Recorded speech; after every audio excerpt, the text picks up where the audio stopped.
एक खूबसूरत पहाड़ी गांव में दो बकरियां रहती थीं। एक का नाम चंपी था और दूसरी का लंबी। दोनों खूबसूरत थीं, मगर अफसोस दोनों जद्दी भी बहुत थीं। हर रोज वो नदी के किनारे जाया करती थीं, सब्ज घास चरती, हिंसती गाती वापस आती थीं।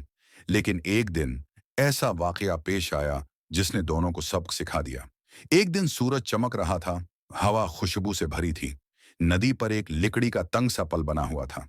चंपी एक तरफ से आ रही थी और लंबी दूसरी तरफ से। जब दोनों पल के दरमियान पहुंचे तो रक गईं।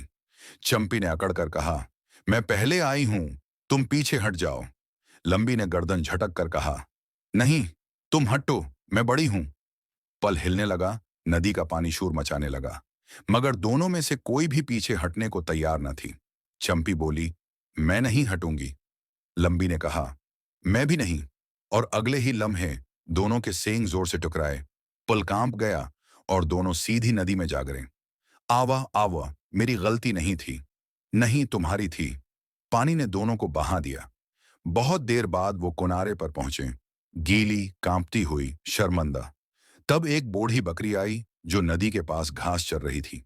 उसने उन्हें देखा और नरमी से कहा, बैठियो, जद से कभी कोई जीता नहीं। अगर तुम में से एक पीछे हट जाती तो तुम दोनों महफूज रहते। चंपी और लंबी ने एक दूसरे की तरफ देखा, आंसू आंखों में आ गए। वो बोले, हमें अपनी बेवकूफी का एहसास हो गया है।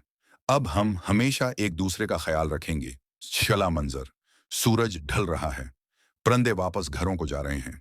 इस दिन के बाद जब भी वो दोनों पल से गुजरते, एक मुस्कुराकर कहती, तुम पहले जाओ, और दूसरी हंसते हुए रास्ता दे देत, परिंदों की आवाज के साथ। बच्चों, याद रखो, जद और अना से सिर्फ नुकसान होता है, लेकिन अक्ल और बर्दाश्त से रास्ते हमेशा आसान हो जाते हैं।